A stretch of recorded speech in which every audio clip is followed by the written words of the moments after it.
কি সেটা হচ্ছে এমএল এর একটা প্রজেক্ট।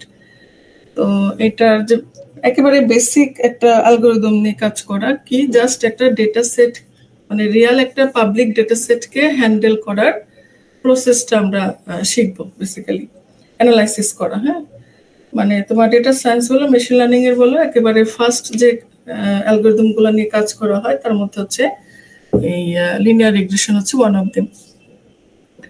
তো এখন এখানে তোমাদের যে কাজটা আমি দিচ্ছি, কিছু কি বলা যায়, সাপোর্টিভ ডকুমেন্ট তোমাদের এখানে দিয়ে দিছি, একটা লিঙ্কও আছে যেটা হচ্ছে রিয়াল পাইথন। এখানে তোমরা ডিটেলস ইয়া সম্পর্কে, রিগ্রেশন সম্পর্কে জানতে পারবা, এবং আমাদের যে কাজটা, কাজের ব্যাপারে আর অনেক ভালো আইডিয়া পাবা এখানে। হ্যাঁ, এটা একটু পড়বা ডিটেলস। তো সেজন্য এটা সাপোর্টিভ ডকুমেন্ট হিসেবে দিছি। তো আমাদের কাজ যেটা হবে, মেনলি তোমাদের এখানে ডিটেলস আমি লিখে দিচ্ছি, তারপর আবার বলি। মেনলি হচ্ছে আমাদের লিনিয়ার রিগ্রেশন তো আসলে মানে 2 ধরনের হয় না, 3 ধরনের মেবি। তো সেখানে আমরা কাজ করব মাল্টি ভেরিয়েবল নিয়ে। ঠিক আছে, তার মানে আমাদের এখানে ইন্ডিপেন্ডেন্ট ভেরিয়েবল হবে মোর দ্যান 2। সো এরকম একটা ডেটা সেট আমরা খুঁজে বের করব। প্রথমে আমাদের কাজ হচ্ছে একটা ডেটা সেট খুঁজে বের করা, এবং তোমাদের যে গ্রুপগুলো আছে D1 and D2 স্প্রেডশিটটা আমি শেয়ার করে দিছি এখানে। আমি জানি না তোমরা কেউ দিছো কিনা। এমএল প্রজেক্ট এখনো pending, ML project data set, তার মানে কোনো টিম এখনো ডেটা সেট সিলেক্ট করো নাই। তো আসলে এর মধ্যে ডেটা সেটটা অন্তত সিলেক্ট করে ফেললে ভালো হতো। তো তোমাদের প্রত্যেকটা গ্রুপের, এই যে D1 and A2 দুইটা গ্রুপেরই যেন ডেটা সেট ডিফারেন্ট হয়, কারোর সাথে কারো ডেটা সেট মিলবে না। তো আমরা ডেটা সেটটা সিলেক্ট করার পরে দুইটা কাজ করতে হবে। একটা হচ্ছে আমরা র কোড করব, হ্যাঁ, ওই যে উইদাউট sklearn, হ্যাঁ, র কোড করব একেবারে, কোনো ধরনের ফ্রেমওয়ার্ক, তারপরে কি বলে, টেনসরফ্লোর যে অ্যাডভান্টেজ গুলো আছে বা লাইব্রেরি গুলো আছে সেগুলো আমরা বাদ দিয়ে করবো। আর একটা হচ্ছে sklearn ইউজ করব। তো এই দুইটা করার পরে তোমার টাইমের দিকে বা আমাদের কস্ট, এগুলো কোনো পার্থক্য আসে কিনা, এটা একটা কম্পারিজন আমরা করব। সো এই হচ্ছে আমাদের কাজ। ঠিক আছে, আর কি কি জমা দেবে এগুলো সব আমি ডিটেলস বলে দিচ্ছি ক্লাসে, এটা তো তোমরা পড়ছোই। তোমাদের একটা পিডিএফ ফাইলও আছে যেটা সম্ভবত মেশিন লার্নিং তোমরা একটা পাইছো। আর আমি এখানে নর্মাল ধরো সিঙ্গেল ভেরিয়েবল লিনিয়ার রিগ্রেশনের জন্য একটা যে ক্লাস লেকচারে যে ডেটা সেট নিয়ে আলোচনা করব তার, এবং মাল্টি ভেরিয়েবল দুটার একটা এক্সাম্পল ডেটা সেট দিয়ে দিচ্ছি, সিএসভি ফাইল। এখন এটা আমার ক্লাসরুমে দেয়া আছে। হ্যাঁ, আমি চাচ্ছি এটা নিয়ে আলোচনা করতে। ওয়াকমে লেখাটা আসলে ডিফিকাল্ট। তো আমরা শুরু করতেছিলাম একেবারে বেসিক ইয়া থেকে। এমএল এর যে আমাদের মডেলগুলো আছে, বেসিক্যালি আমরা 2 ভাগে ভাগ করতে পারি, সুপারভাইজড এন্ড আনসুপারভাইজড। আর একটা ছিল রিইনফোর্সমেন্ট, তাই না? তো সেখানে সুপারভাইজড এর আন্ডারে আমরা কি দেখতে পাচ্ছি, রিগ্রেশন, এটা হচ্ছে রিগ্রেশন, আর এটা হচ্ছে আমার ক্লাসিফিকেশন। রিগ্রেশনকে আমরা দেখো যে 3টা ভাগে ভাগ করতে পারি। একটা হচ্ছে ইউনিভেরিয়েন্ট অথবা সিঙ্গেল ভেরিয়েবল লিনিয়ার রিগ্রেশন আমরা বলি, অথবা ইউনিভেরিয়েন্ট। আর হচ্ছে মাল্টিভেরিয়েন্ট অথবা মাল্টিভেরিয়েবল লিনিয়ার রিগ্রেশন, যেটা আমাদের কাজ। হ্যাঁ, আমাদের প্রজেক্টের কাজ হচ্ছে এইটা, মাঝখানে এটা। আর একটা আছে তোমার পলিনোমিয়াল লিনিয়ার রিগ্রেশন। তো এই হচ্ছে আমাদের রিগ্রেশনের ক্যাটাগরি। আর ক্লাসিফিকেশনের মধ্যে আমাদের দেখা লজিস্টিক রিগ্রেশন আছে, এসভিএম আছে, সিএনএন আছে, এরকম আরো অনেক আছে। আর ক্লাস্টারিং আনসুপারভাইজডের ভিতরে আসলে আমরা ক্লাস্টারিং অ্যালগরিদম গুলাই দেখি। এটা হচ্ছে তোমার ওভারঅল একটা ট্রি। হ্যাঁ, এখন এখানে আমরা যেটা করতেছি, প্রথমে আসলে সিঙ্গেল ভেরিয়েবল লিনিয়ার রিগ্রেশনটা নিয়ে আলোচনা করতেছি, এবং এইটা আলোচনা করার সময় পাশাপাশি হয়তোবা আমাদের মাল্টি ভেরিয়েবল লিনিয়ার রিগ্রেশন হলে কোথায় কোথায় কি চেঞ্জ হবে ওটা হয়তোবা আমি পাশাপাশি একটু বলে যাব। তো এখন এখানে যে রিগ্রেশনের ক্লাসিফিকেশন দেখলাম বা টাইপস দেখলাম, এটা তো সবার মনে হয় অলরেডি আমরা জানি। হ্যাঁ, কোনো সমস্যা আছে কারো? একটা হচ্ছে ইউনিভেরিয়েন্ট, তার মানে কি তোমার এখানে ইন্ডিপেন্ডেন্ট ভেরিয়েবল থাকবে কয়টা বলো? ইউনিভেরিয়েন্ট যেটা অথবা সিঙ্গেল ভেরিয়েবল লিনিয়ার রিগ্রেশন যেটা, সেখানে ইন্ডিপেন্ডেন্ট ভেরিয়েবল থাকবে একটা, আর আমার মাল্টি ভেরিয়েবলে থাকবে অবশ্যই মোর দ্যান 2। তার মানে যে আমরা যদি ডেটা সেট এরকম টেবিলটা চিন্তা করি, তাহলে আমার এরকম x1 থেকে শুরু করে xn পর্যন্ত কি থাকতে পারে, ইন্ডিপেন্ডেন্ট ভেরিয়েবল থাকতে পারে, এবং আমার একটা কি থাকবে, টার্গেট ভেরিয়েবল বা ডিপেন্ডেন্ট ভেরিয়েবল থাকবে, হুইচ ইজ আউটপুট। এবং এই ওয়াইটাই হচ্ছে আমার কি সমস্ত ফিচারগুলোর উপরে ডিপেন্ডেন্ট থাকবে, এগুলোর উপর বেস করে আমরা এই ওয়াইটাকে ক্যালকুলেট করব অথবা প্রেডিক্ট করব। তো সিঙ্গেল ভেরিয়েবলের ক্ষেত্রে বা ইউনিভেরিয়েন্টের ক্ষেত্রে এই x থাকে একটা, আর মাল্টি ভেরিয়েবল থেকে x থাকবে অবশ্যই মাল্টিপল। সো রিয়েল লাইফে যেটা আমরা কাজ করি আসলে সেটা অবশ্য সবসময় মাল্টি ভেরিয়েবলই হয়।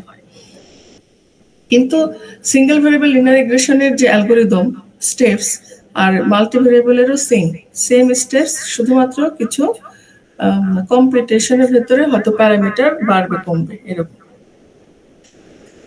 সো যেহেতু আমি এটা মনে থিওরিতে কোথাও বলছিলাম কিনা মনে নেই, যাই হোক, আমাদের আসলে লিনিয়ার রিগ্রেশন কি করে, ও আসলে একটা স্ট্রেট লাইন জেনারেট করে, লিনিয়ার, হ্যাঁ, একটা স্ট্রেট লাইন জেনারেট করে, লাইক আমরা যেটা ম্যাথে পড়ছি যে y = mx + c। হ্যাঁ, তার মানে এখানে হচ্ছে c হচ্ছে তোমার কনস্ট্যান্ট, আর হচ্ছে mটা হচ্ছে স্লপ।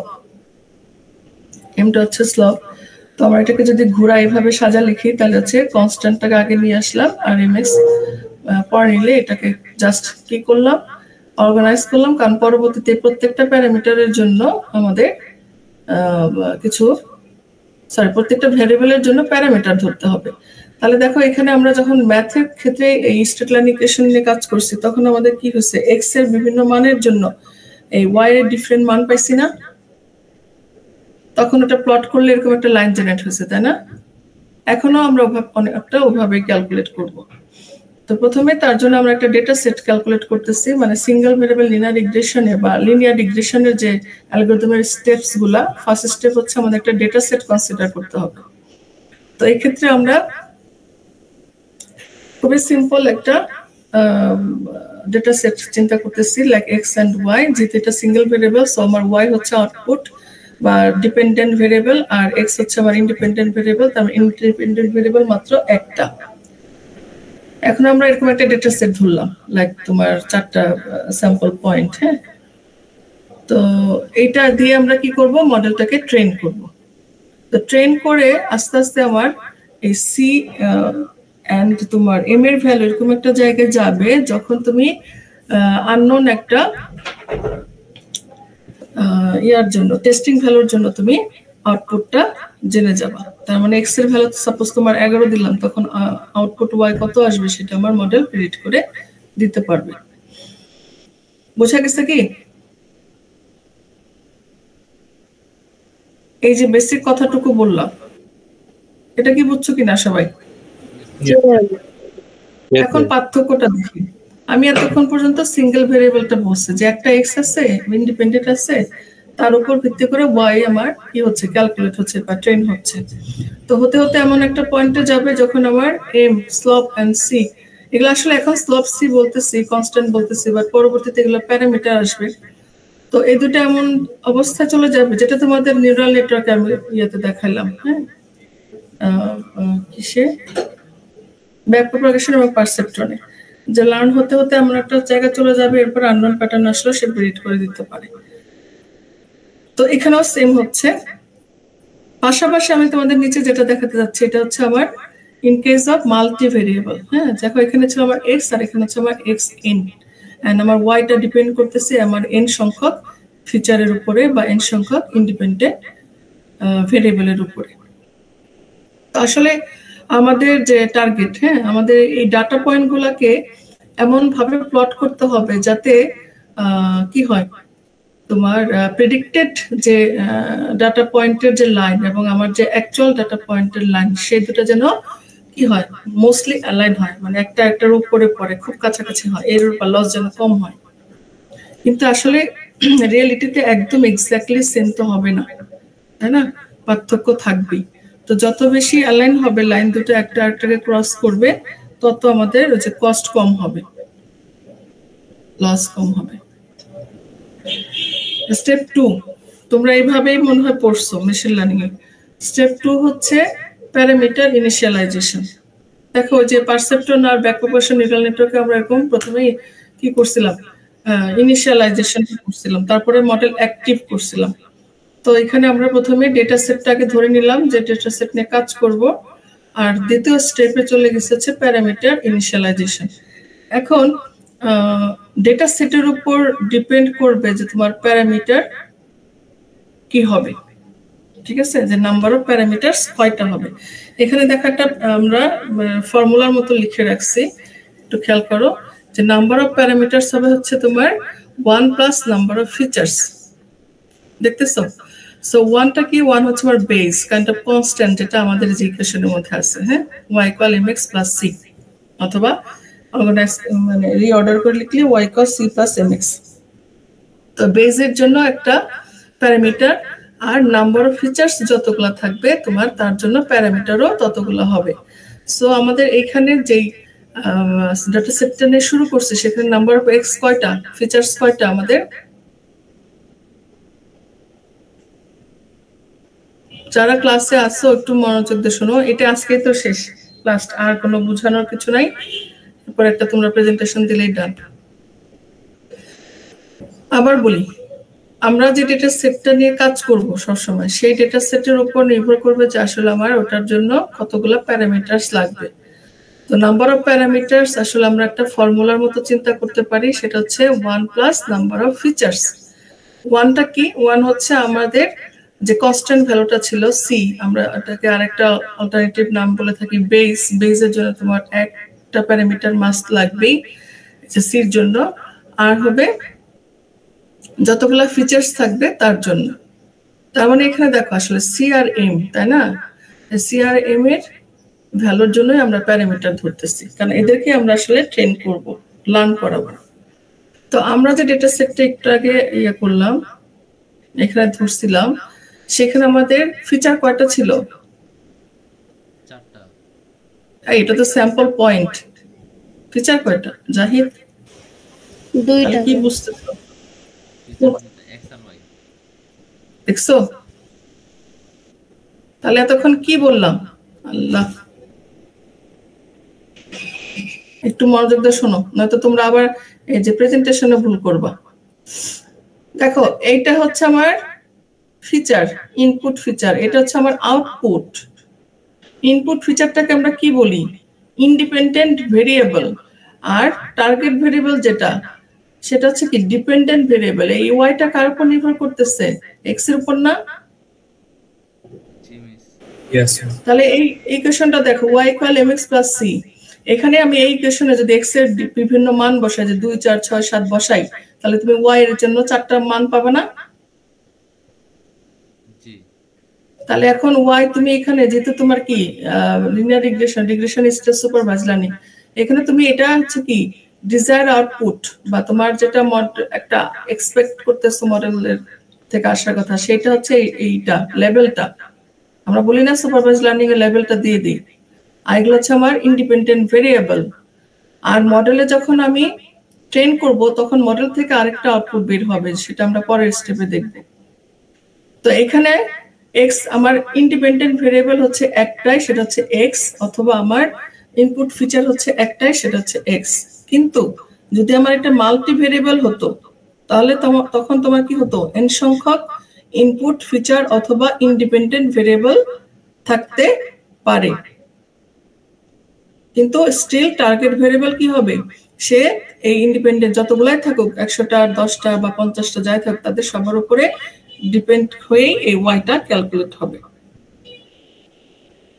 এখন এখানে এসে আমরা আলোচনা করতেছিলাম যে নাম্বার অফ প্যারামিটার কয়টা হবে। নাম্বার অফ প্যারামিটার ডিপেন্ড করে যে ডাটা সেট নিয়ে তুমি কাজ করতেছো, সেই ডাটা সেটে কতগুলা ফিচার আছে, তার উপরে এবং একটা অবশ্যই তোমার কনস্ট্যান্ট ভ্যালু বা বেজের জন্য প্যারামিটার ধরতে হবে। এই জন্য আমরা বলতেছি নাম্বার অফ প্যারামিটারের ফর্মুলাটা হচ্ছে 1 প্লাস নাম্বার অফ ফিচার্স। তাহলে 1 তো থাকবেই, এখন নাম্বার অফ ফিচার্স কয়টা বলো? এই ডেটা সেটে যেটা নিয়ে একটু আগে দেখালাম আগের পেজে, নাম্বার অফ ফিচার্স কয়টা? একটা, অনলি এক্স। এখন তাহলে দেখো 1 প্লাস 1 দ্যাট মিন্স 2, তার মানে এগুলোকে আমরা ধরতেছি theta naught and theta 1। So theta naught is for C suppose, হ্যাঁ, আর থিটা 1টা হচ্ছে কাইন্ড অফ তোমার এম চিন্তা করতে পারি, ওকে, এর জন্য। এখন যদি এটা হতো মাল্টি ভেরিয়েবল, তাহলে দেখো আমার কি, যদি n সংখ্যক x হতো, হ্যাঁ, x1 থেকে শুরু করে xn, তাহলে আমার প্যারামিটার এইভাবে বাড়বে না? ঠিক আছে, বুঝতেছো? তার মানে ইন দ্যাট কেস আমার প্যারামিটার হয়ে যাবে কি, 1 হচ্ছে তোমার বেজের জন্য, প্লাস যদি হয় ওখানে তোমার 10টা, তাহলে প্যারামিটার হচ্ছে টোটাল কত?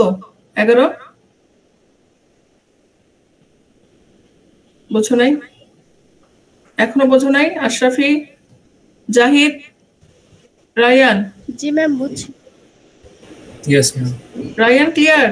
ইয়েস ম্যাম, বুঝে গেছি ম্যাম। তাহলে আমার এই ইনপুট ফিচার কতগুলা তার উপর ডিপেন্ড করবে আসলে নাম্বার অফ প্যারামিটার কয়টা হবে। তো আমরা আসলে প্রথমে খুবই সিম্পল একটা ডেটা সেট নিয়ে আগাচ্ছি, যেখানে আমাদের নাম্বার অফ প্যারামিটারস মাত্র 2টা বেসড অন দা ডেটা সেটের প্যাটার্ন। স্টেপ 2 ডান। এখন স্টেপ 3, যেটা হচ্ছে hypothesis function calculation. Hypothesis function calculation kind of তোমার হচ্ছে মডেল যেটা ক্যালকুলেট করে দিবে, হ্যাঁ, যেটা যেহেতু আমরা অলরেডি পারসেপট্রন এন্ড ব্যাকপ্রপোর্শন করে ফেলছি, ওখানে প্রত্যেকটা জায়গায় কিন্তু আমরা দেখছি যে ডিজায়ার থাকে, আর এটা হচ্ছে মডেল যেটা ক্যালকুলেট করে। তো মডেল ক্যালকুলেট করে দিবে কিভাবে? এই যে আমাদের এই ফর্মুলা দিয়ে দিত না, y equal mx plus c অথবা c প্লাস mx। তো একটু আগে প্যারামিটার ধরে নিয়ে আসছি আমরা, সেক্ষেত্রে সেই প্যারামিটারগুলোকে বসায় দেব এই ইকুয়েশনের মধ্যেই। এখন এখানে জাস্ট একটা ভেরিয়েবল ধরতেছি আমরা। দেখো যে যেহেতু আমাদের এখানে প্রত্যেকটা স্যাম্পল পয়েন্টের জন্য আমরা কাজ করতেছি, সো এটাকে আমরা যে স্যাম্পল পয়েন্টটাকে রিপ্রেজেন্ট করার জন্য আমরা ভেরিয়েবল আই দিলাম, আর এক্স তো তোমার কিসের জন্য, মানে এক্স ফিচার পয়েন্টটাকে বোঝানোর জন্য, এন্ড সাথে আমরা ওই যে থিটা ইউজ করতেছি, জাস্ট এটা সিম্বল, কিছুই না। তো এটা হচ্ছে জেনারেল ইকুয়েশন। এখন আমরা এখানে কি করতেছি যে প্রত্যেকটা এক্স এর জন্য, হ্যাঁ, তার মানে আই যখন 1 তখন আমাদের এক্স এর ভ্যালু কত ছিল? আচ্ছা, এটা একটু খেয়াল রাখো মাথায়। 2 4 6 7 এক্স হচ্ছে আমার 2 4 6 7, হ্যাঁ, তার মানে আই যখন আমার 1, তখন এক্স এর ভ্যালু কত?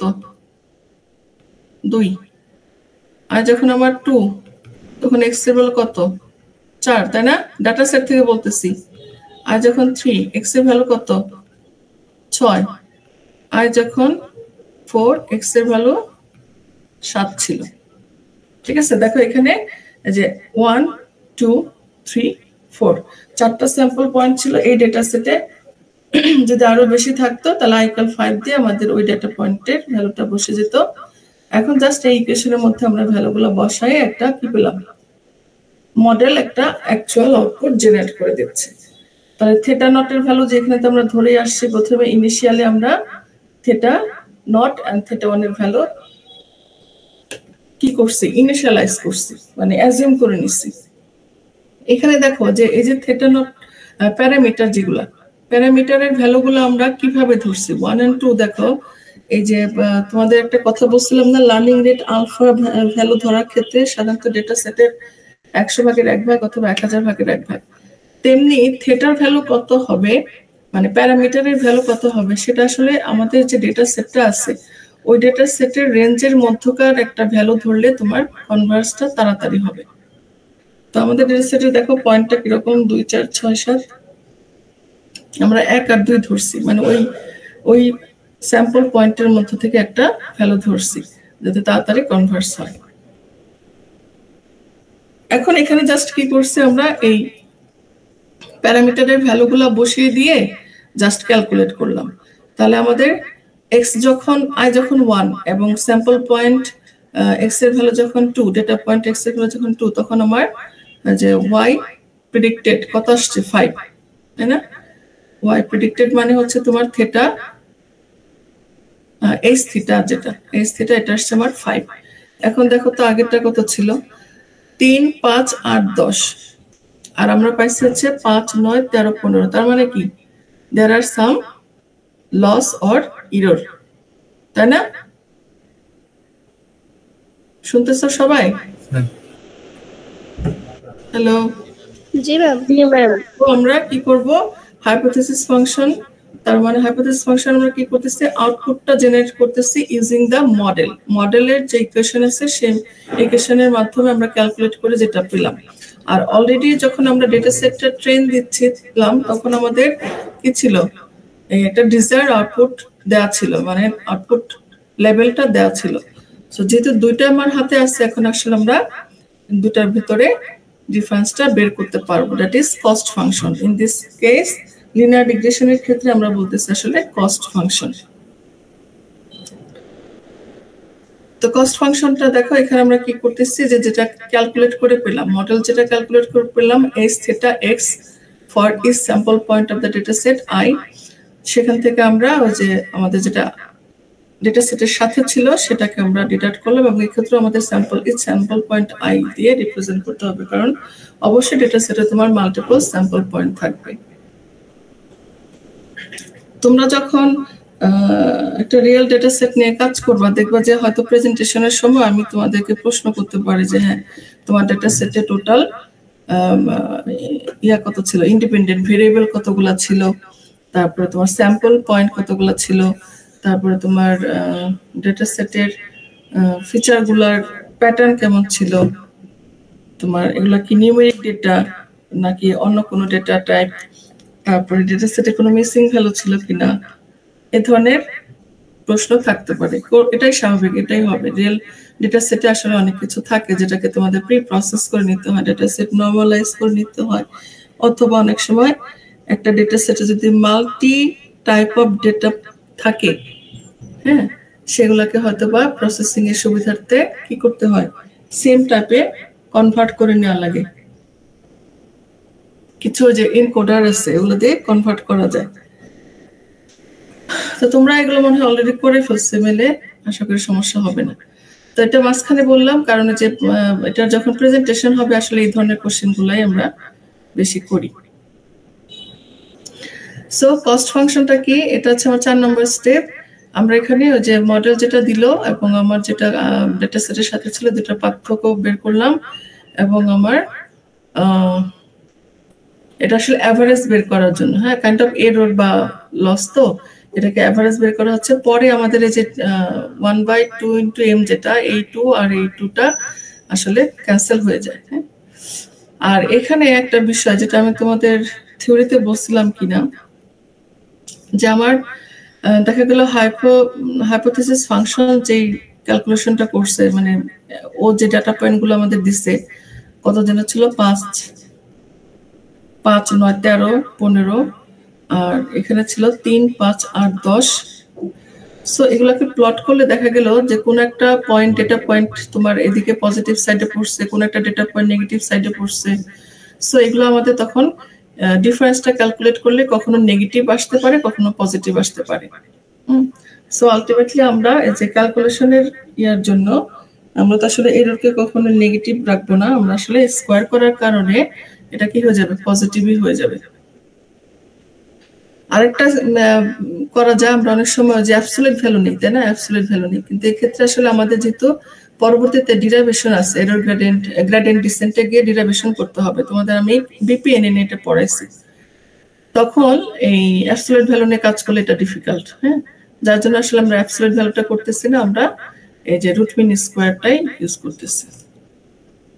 তো এটা হচ্ছে আমার ইকুয়েশন ফর কস্ট ফাংশন। এখন দেখো এখানে আমাদের আগের মতোই ডেটা, প্রত্যেকটা ডেটা স্যাম্পল পয়েন্টের জন্য, তার মানে এক্স এর ভ্যালু, ফার্স্ট ইটারেশন এক্স এর ভ্যালু কত ছিল সেটা বসাচ্ছি, এবং আমার ফার্স্ট ইটারেশনে ডেটা সেটের যেটা ডিজায়ার ছিল সেটা কত ছিল, তাহলে 5 আর 3, হ্যাঁ, এভাবে করে প্রত্যেকটা ডিফারেন্স আমরা পেয়ে এরকম একটা কস্ট ফাংশন আসলো প্রথম ইটারেশনে, হ্যাঁ, ফার্স্ট ইটারেশনে। এখানে কোনো সমস্যা আছে বলো? না ম্যাম। এগুলো সবই আসলে আমাদের জাস্ট ফর্মুলা, হ্যাঁ, আমাদের ওই অ্যালগরিদমিক স্টেপস দিয়ে আমাদের কাজ করতে হবে। একেবারে লাস্ট স্টেপ এবং মোস্ট ইম্পর্টেন্ট সেটা হচ্ছে কি গ্রেডিয়েন্ট ডিসেন্ট। তার মানে এখানে আসলে আমরা যেটা যে আপডেট করি, তাই না, ট্রেন করা, আপডেট করা, যেটা আমাদের ওই যে পারসেপট্রনে বা ব্যাক প্রপাগেশনে ছিল, ওয়েট গুলাকে আপডেট করতেছিলাম। আর এখানে আমরা আসলে প্যারামিটার যেটা ছিল প্রথমে যে ধরে নিচ্ছিলাম সি এর জন্য একটা, বেজের জন্য একটা এবং এম এর জন্য, দ্যাট মিনস থিটা নট এবং থিটা ওয়ান, সেই ভ্যালুগুলা আসলে আপডেট হবে। তো এটা আপডেট হওয়ার ফর্মুলাটিকে ওই যে পারসেপট্রনে বা ব্যাক প্রপাগেশন যেভাবে করছিলাম ওরকমই নতুন থিটা নট কি হবে, আগের থিটা নট থেকে ডিডাক্ট হবে কারা, লার্নিং রেট আলফা এবং যে কস্ট ফাংশন তার ফার্স্ট ডিরাইভেশন।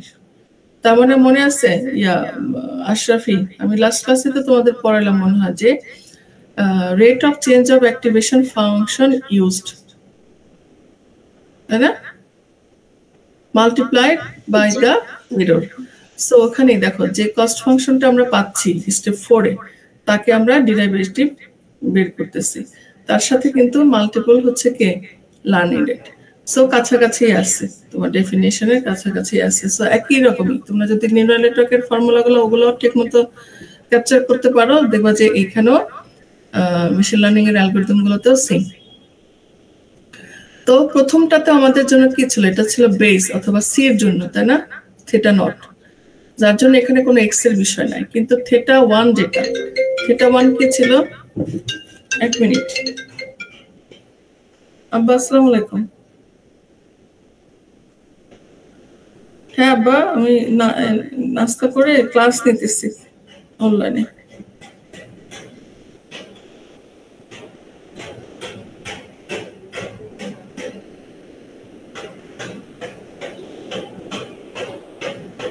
আবার আমি ক্লাস নেওয়ার পরে আবার ফোন দেই।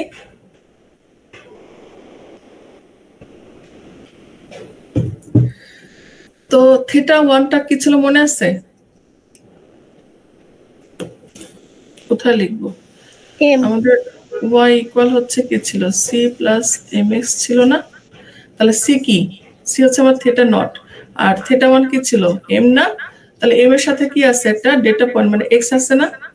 তাহলে দেখো এখানে পুরো ইকুয়েশন এ পর্যন্ত সেম, শুধু এখানে গিয়ে আমার একটা কি হচ্ছে, x গুণ হচ্ছে, বুঝতেছো? এখানে কি আমার একটা x গুণ হবে, কারণ আমার থিটা ওয়ান প্যারামিটার যেটা ছিল সেটা তো আমার যে এটা m এর জন্য ছিল, সো m এর সাথে কিন্তু x গুণ ছিল। তোমরা কি আমার কথা ধরতে পারতেছো? যার জন্য দেখো, হ্যাঁ, পুরা এই ইকুয়েশন প্রায় পুরো আপডেট, যখন প্যারামিটার আপডেট করতেছি থিটা নট যেভাবে আপডেট হচ্ছে থিটা ওয়ানও একইভাবে আপডেট হচ্ছে। হাউএভার এখানে আমার একটা x গুণ হবে, তার মানে স্যাম্পল পয়েন্টগুলো আমার গুণ হবে। তাহলে দেখো এখন অ্যাকর্ডিং টু দা ফর্মুলা আমরা যদি ভ্যালুগুলো বসাই দেই, তাহলে আমরা একটা কি পাবো, থিটা নটের একটা আপডেটেড ভ্যালু পাবো, তার মানে ইটারেশন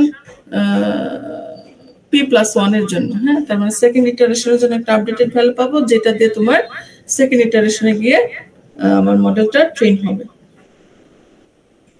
তাহলে আমরা এখানে থিটা নটের ইনিশিয়াল ভ্যালু কত ধরছিলাম মনে আছে? 1, ব্যাকে যাই, এই যে দেখো থিটা নটের ইনিশিয়াল ভ্যালু 1 ছিল আর থিটা ওয়ান এর ইনিশিয়াল ভ্যালু 2 ছিল।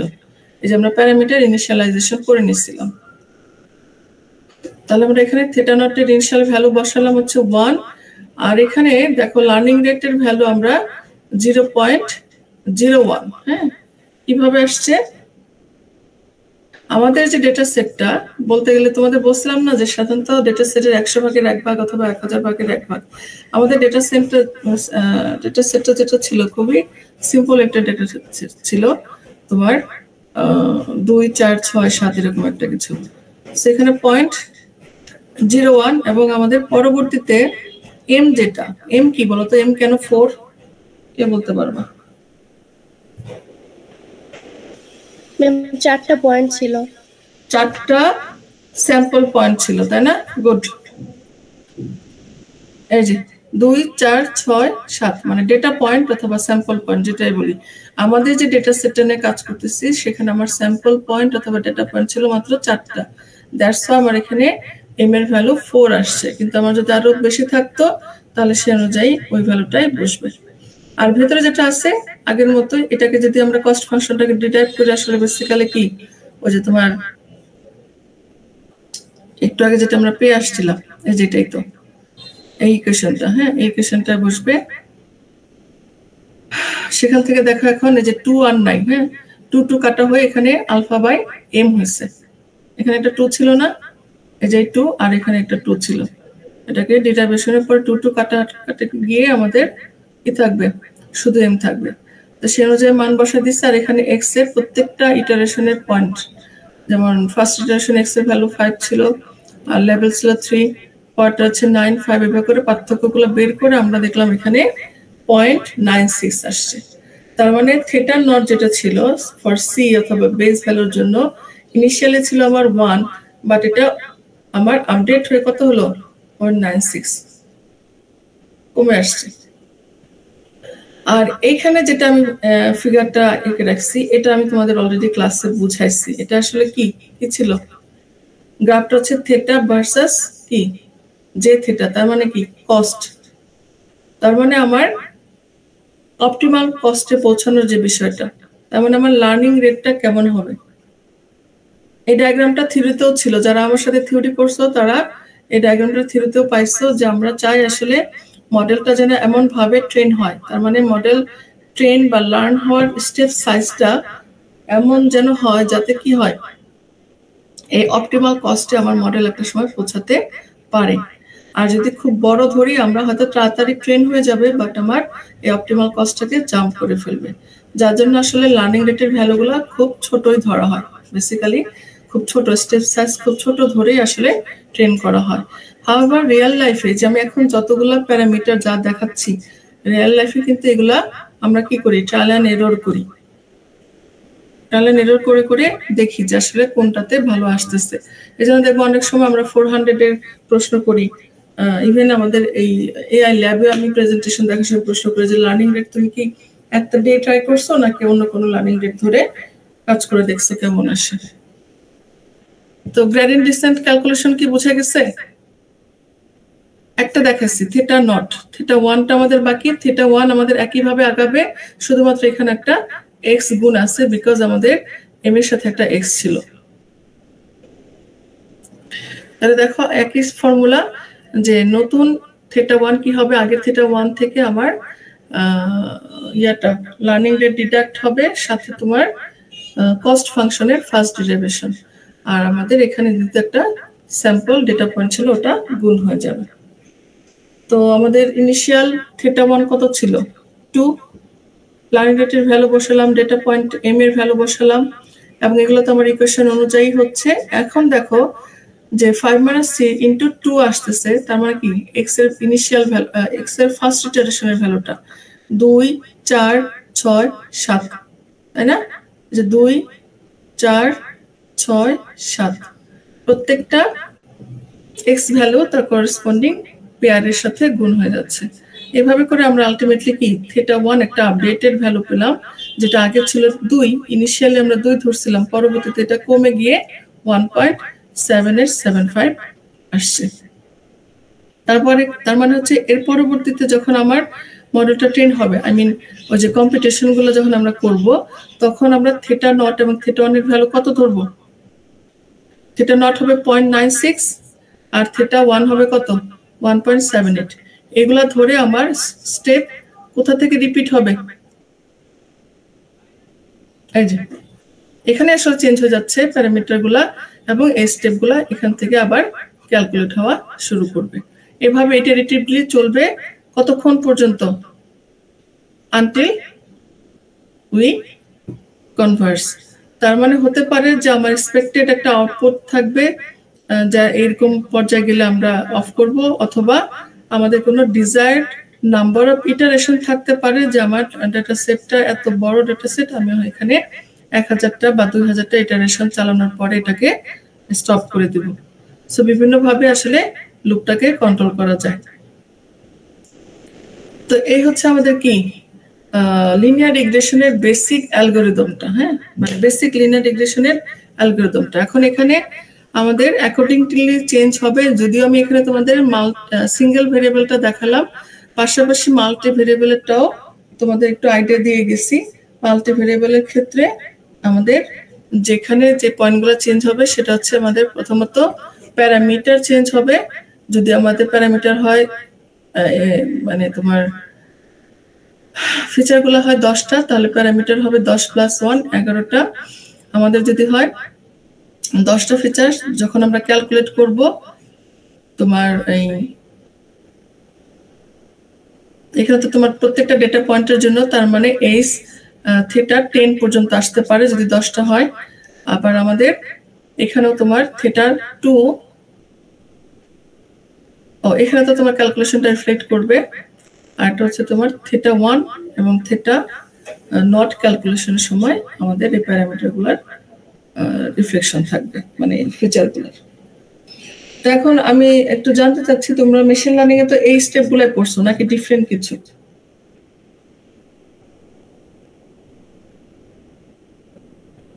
রায়ান, আশরাফি, জি ম্যাম। এই স্টেপগুলাই তো পড়ছি নাকি? ম্যাম এই স্টেপগুলো তাহলে এটাই, তাহলে এই জন্য আমরা বলতেছিলাম যে কিছু কন্টেন্ট বা সিলেবাসের কিছু কন্টেন্ট আমাদের এমএলএ এআই তে কিছু কমন পড়বে, যেগুলোতে আশা করি ওগুলো তোমাদের যেহেতু 2টা কোর্সে প্র্যাকটিস হচ্ছে, সো এই পার্টগুলোতে তোমরা আরো ভালো করার কথা। এখন এই স্টেপগুলোতে, এই যে 5টা স্টেপ, এখানে কারো কোনো ডিফিকাল্টিজ আছে কিনা?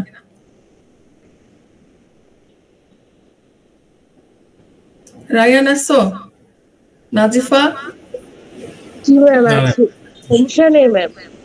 আচ্ছা, তাহলে এখন আমাদের কাজটা কি আমরা বুঝতে পারছি? জি ম্যাম বুঝছি। তাহলে আমি আবার এতে যাই, যেখানে দেখো, আচ্ছা আমি এখানে তোমাদের আমার এই একটা কোড করা ছিল আর কি, তো এটা মনে হয় তোমাদের দেইনি, কারণ দিলে হয় কি যে এটাই সবাই ইয়া করে। তারপর আমি তোমাদের একটু দেখাই দিই। এটা হচ্ছে তোমার ওই যে পয়েন্টটা নিয়ে আমরা কাজ করলাম, যে ডাটা সেটটা যে 2 4 6 7 আমার এক্স ছিল, তো আমার তোমার হচ্ছে তোমার ডিজায়ার একটা আউটপুট ছিল, আর পরে মডেল ক্যালকুলেশন। এখানে আমরা স্টেপগুলো ভাগ করে নিতে পারি, যেটা তোমরা সবসময় করো। প্রথমে ডেটা সেটটাকে রিড করে নেওয়া, তারপর হচ্ছে 2 নম্বর স্টেপ কি ছিল, প্যারামিটার ইনিশিয়ালাইজেশন, না ওটার সাথে একটু মিলাও, তাহলে সহজ হবে। 1 নম্বর হচ্ছে আমরা ডেটা সেটটা নিছিলাম, রিড করলাম, হ্যাঁ। 2 নম্বর হচ্ছে প্যারামিটার কি ইনিশিয়ালাইজ করে নিছি, থিটা 1 থিটা 2। সেক্ষেত্রে থিটা 1 2 নিয়ে আমরা এখানে প্রিন্ট করে দিলাম, একবারে ভ্যালু ইনিশিয়ালাইজ করে ফেলছি। তারপরে কাজটা হচ্ছে কি, 3 নম্বর স্টেপ কি ছিল, হাইপোথেসিস, তার মানে মডেল যেটা ক্যালকুলেট করবে। প্যারামিটার ধরা শেষ, যে অ্যাক্টিভেশনের মতো আর কি, অ্যাক্টিভ করা মডেলটাকে। সো এখন আমরা জাস্ট এই অ্যাকর্ডিং টু দ্য ইকুয়েশন কি করব, ক্যালকুলেট করে ফেলবো। ভ্যালু তো সব দেয়া আছে, যেখানে লুপ দরকার লুপটা অ্যাপ্লাই করে নিব। এখন এই যে হাইপোথেসিস ফাংশনটা আগে দেখো, বাইরের গুলো একটা হচ্ছে তোমার লুপের জন্য, যেটা ওটা পরে দেখি। হাইপোথেসিস ফাংশন ক্যালকুলেশনে আমরা কি লাগতেছে, ডেটা পয়েন্ট গুলো লাগবে, এম লাগবে লুপ চালানোর জন্য, তারপরে থিটা লাগবে, এক্স এর ভ্যালু লাগবে।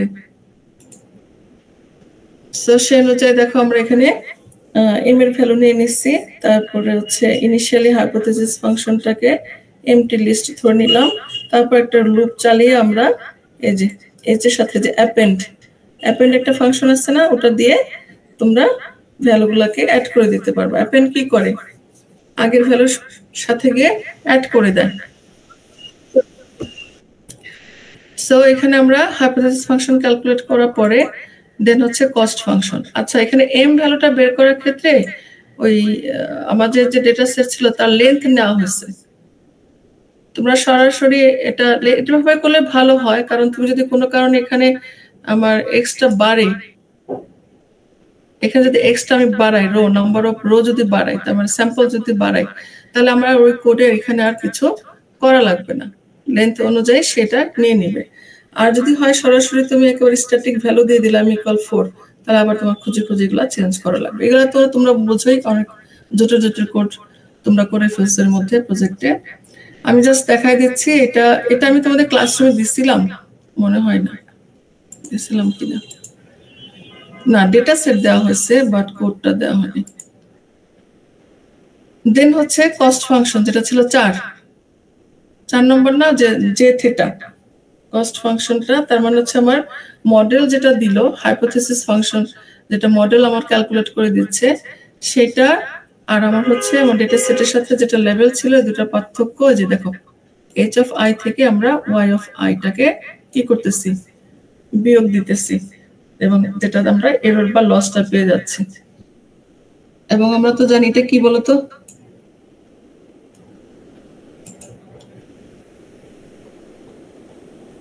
এই যে বুঝছিলাম না স্কোয়ার, তো পাইথনে তো পাওয়ার হয় হচ্ছে এভাবে। দেন হচ্ছে গ্রেডিয়েন্ট ডিসেন্ট। গ্রেডিয়েন্ট ডিসেন্ট এগুলো হচ্ছে জাস্ট একটা র্যান্ডমলি করা, তোমরা যে এর থেকে আরো স্মার্টলি করতে পারো, অন্য ভেরিয়েবল ধরতে পারো, কোনো বিষয় না। আর যেহেতু এটা হচ্ছে র কোড, তোমরা একটা সিঙ্গেল ভেরিয়েবলের জন্য দেখতেছো, বাট আমাদের সেগুলো করতে হবে কি মাল্টি ভেরিয়েবলের জন্য। তার মানে এখন আমি এখানে প্যারামিটার ধরছিলাম থেটা 1 2, আমার এখানে হতে পারে থেটা কি 11টা হতে পারে, থেটা নট থেকে থেটা 10। আবার এদিকে এখানে একটা এক্স ছিল, 2 4 6 7, এরকম আমার মাল্টিপল কি x5 পর্যন্ত বা x10 পর্যন্ত থাকতে পারে। আবার এদিকে থেটা গ্রেডিয়েন্ট ডিসটেন্স যখন ক্যালকুলেট করতেছি তখন আসলে কি করতেছি, এই যে আগের থেটা নট এবং আগের থেটা 1টাকে আপডেট করতেছি। তার মানে আমার এখানে ইনিশিয়াল যে থেটা ছিল যতগুলো থাকবে তাদের সবাইকে আপডেট করা লাগবে, তাই না? তার মানে থেটা 1 থেকে থেটা নট থেকে থেটা 10 পর্যন্ত, তার মানে সাম নট সাম 1 এভাবে করে সাম 10 পর্যন্ত থাকতে পারে যদি আমার 10টা ফিচার হয়। তো এটা কিছুই না, জাস্ট আমরা ইকুয়েশন অনুযায়ী বসাই দিচ্ছি। প্রথমটাতে কোনো এক্স থাকবে না, কারণ এটা ছিল theta naught which is C, আর পরেরটা হচ্ছে থেটা 1 হুইচ ইজ এম, এবং এম এর সাথে একটা এক্স ছিল। এই তো জাস্ট পরে গিয়ে আমরা একটা প্লট করে ফেলবো। প্লটটা কেন দরকার, প্রথমে বলছিলাম না আমাদের যে আসলে লিনিয়ার রিগ্রেশন কি করবে, একটা লিনিয়ার লাইন জেনারেট করবে। তার মানে আমাদের মডেল যেটা ক্যালকুলেট করতেছে, আর একটা হলো আমার যেটা ডেটা সেটের সাথে লেবেল করা ছিল, দেওয়া ছিল, সেই দুটার প্লট করে আমরা দেখবো যে আসলে এই এখানে তো 4টা স্যাম্পল পয়েন্ট না, 4টা স্যাম্পল পয়েন্ট একটা আরেকটার সাথে অ্যালাইন হলো কিনা। যত বেশি অ্যালাইন হবে তত আমার এরর বা লস কম হবে।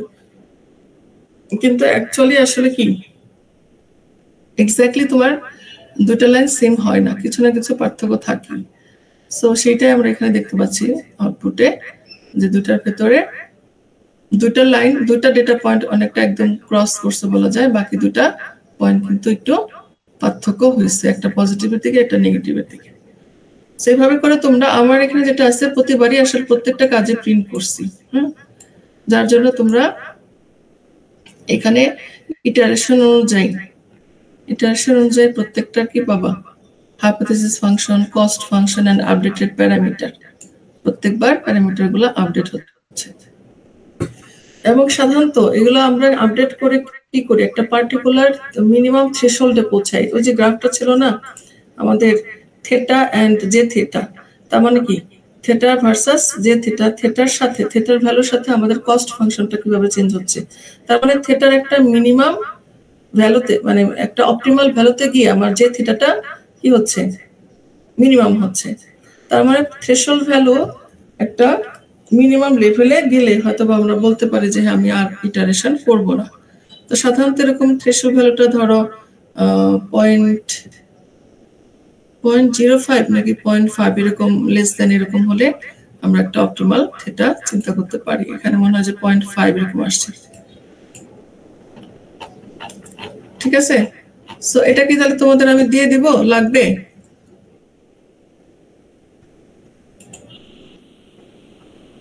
এটা হচ্ছে মাল্টিপল পাশাপাশি তোমরা দুইটাই দেখো, মাল্টিপল, যে আমার এখানে ধরো 3টা ফিচার আছে আর ওয়াইটা হচ্ছে এদের উপর নির্ভরশীল, এবং আমার আগের মতোই স্যাম্পল পয়েন্ট এখানে একটু বেশি, 5টা স্যাম্পল পয়েন্ট আছে। সো একই, তো একইভাবে আগাবে, একইভাবে কম্পিটিশন, শুধু যেখানে এক্স এর রিফ্লেকশন আছে প্যারামিটার, যে দেখো এখানে থিটা 0 থেকে 4, ঠিক আছে, এইভাবে ইকুয়েশন আগাইছে। আর একটা হলো এই যে থিটা ওখানে ছিল 2, এখানে আমাদের কয়টা, আমরা 4টা ভ্যালু ধরছি। তো আমি তাহলে এই দুটো দিয়ে দেবো না, যে এখানে তোমাদের ইয়ে আছে এই যে ম্যাটেরিয়ালগুলোর সাথে আলাদা, অথবা যে ক্লাসে আছে না আমাদের লেকচার ম্যাটেরিয়াল, ওখানে দিয়ে দেবো না। এখন আমি যেটা দেখালাম এটা কিন্তু র কোড, আর তোমরা র কোড করে তোমাদের এই যে আউটপুট যেটা পাচ্ছ এখানে কস্ট ফাংশন গুলো, এগুলোর পার্থক্য মনে হচ্ছে কম্পারিজন একটা টেবিল তৈরি করবা, আর হচ্ছে স্কেল লাইন ইউজ করে, ওটা তো কয় লাইন, স্কেল লাইন ইউজ করলে তো তোমার হয়তো ম্যাক্সিমাম 10 লাইনের মধ্যে কোর্স শেষ হয়ে যাবে। তো ওইখানে তোমার এই কস্ট ভ্যালু কেমন আসে, তারপরে টাইমটা কতটুকু লাগলো, এইগুলো একটু ক্যালকুলেশন করে অ্যানালাইসিস টাইপের একটা টেবিল দিবা, যেটা তোমরা ইয়েতে করছিলাম মনে হয়। অ্যানালাইসিস কি কোনটা ছিল এবার প্রজেক্টে, কম্পারিজন?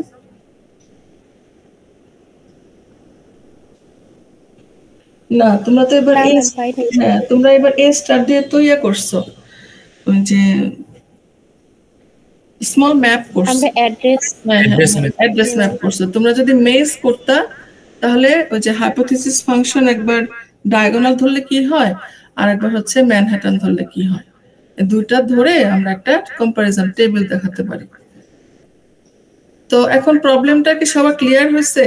যে এতদিন তো আসলে ডিসকাশন করা হয়নি দেখে অনেকে বুঝতেছিল না কি করতে হবে। তোমাদের আসলে প্রথম কাজ হবে একটা ডেটা সেট সার্চ করা। হ্যাঁ, এটা কি কেউ দিচ্ছ এর মধ্যে? না, একটা ডেটা সেট খুঁজে নিতে হবে, এবং সেই ডেটা সেটটা এই তোমাদের এই এক্সেল শিটে নামটা বলতে হবে। তোমাদের তো কলামই নাই, সিআর এ টু সিআর, তোমরা এমএল এর জন্য কলাম করে নিও, আজকে করে ফেলবা। আর এখন তাহলে আমাকে একটা টেন্টেটিভ ইয়া বলো, টাইম বলো যে কখন আমরা প্রেজেন্টেশনটা নিব। আর আমি কোড দুটো দিয়ে দিচ্ছি, আর থিওরির যে লেকচারগুলো ছিল ওগুলো দিয়ে দিচ্ছি। তো তোমরা প্রিপারেশন নিতে থাকো, রাতে তোমাদেরটা আমি জানাই দিচ্ছি পরে। তোমাদেরটা সকালে শুরু করলে তাহলে আমাকে, যেহেতু 8টা টিম, আমার 20 মিনিট করে হলেও বা 15 মিনিট করে হলেও, 15 মিনিটে তো হয় না অনেক সময়, এটা তো রান করে দেখাতে হবে, তো সেক্ষেত্রে আরেকটা কথা বলি, এখানে যেমন প্লট করছি দেখো, কই গেল, আমি এটা নামাই ফেলছি।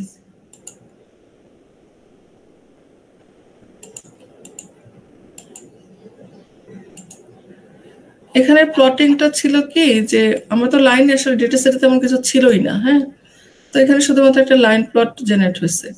কিন্তু এখানে যখন রিয়েল ডেটা সেট নিয়ে কাজ করবো, একটা পাবলিক ডেটা সেট থেকে, ক্যাগল থেকে নিবা বা অন্য কোনো জায়গা থেকে নিবা, তখন দেখবা যে আরো কিছু অ্যানালাইসিস করা যায়, মানে মোটামুটি গ্রাফিক্যাল যত ধরনের অ্যানালাইসিস করা যায়, হিট ম্যাপ আছে, তারপরে বিভিন্ন হিস্টোগ্রাম অ্যানালাইসিস আছে, তারপরে তোমার আরো কিছু ডায়াগ্রাম জেনারেট করা যায়, প্লটিং, সেগুলো তোমরা সব ওখানে দেখাবা। সো এগুলো রান করে দেখাতে হবে, যার জন্য একটা টিমে যদি আমার 20 মিনিট করেও হয়, কত মিনিট হয় দেখো তো?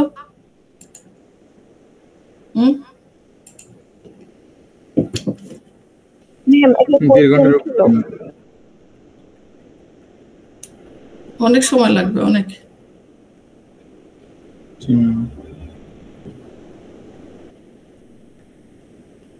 একটা কোয়েশ্চেন ছিল, তার মানে আসতেছি 2 ঘন্টা 60 মিনিট, মানে আড়াই ঘন্টার মতো লাগবে, 3 ঘন্টা, আড়াই ঘন্টা 3 ঘন্টা। সন্ধ্যার পরে 7টা থেকে যদি শুরু করি আমরা, তাহলে হচ্ছে 10টার ভিতরে সব ওকে হয়ে যাবে আর কি, আমাদের 8টা টিম যেহেতু।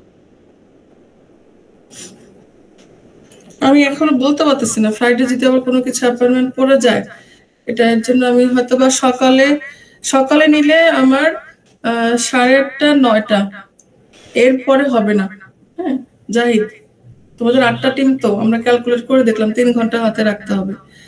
আর যদি সন্ধ্যা হয় তাহলে সন্ধ্যা তো তোমার আজানের পরপরই হয়ে যাচ্ছে।